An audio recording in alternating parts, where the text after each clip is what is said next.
Hello! Today I would like to show you how to use Chat GPT 4 in order to practice foreign languages.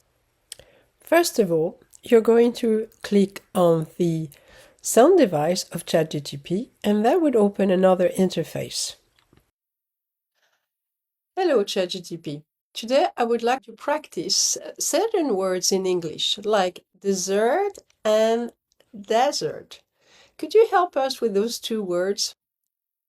Of course, Martina. The words dessert and desert are often confused, but they have different meanings and pronunciations. Here's a quick breakdown.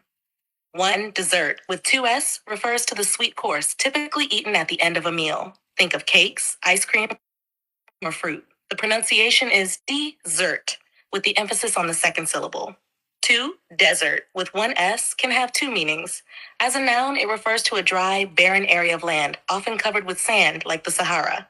The pronunciation here is desert, with the emphasis on the first syllable. As a verb, it means to abandon or leave someone or something.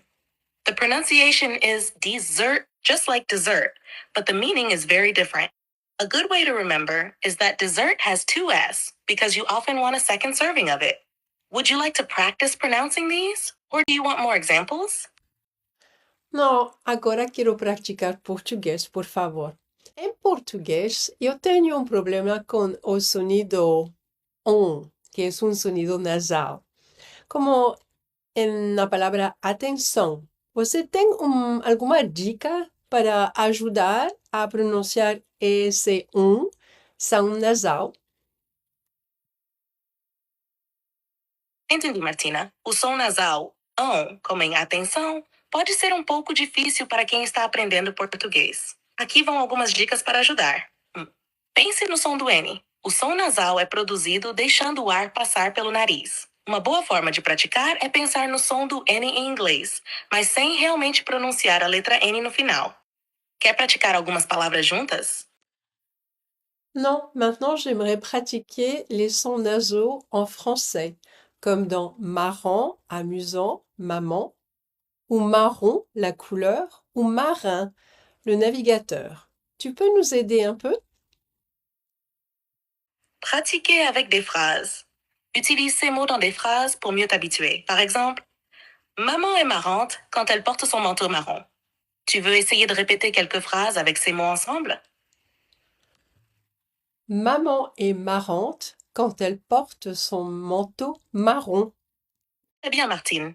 Ta prononciation semble bien fluide. Tu as bien réussi à nasaliser les sons dans marrante, manteau et marron. C'est exactement comme ça qu'il faut faire.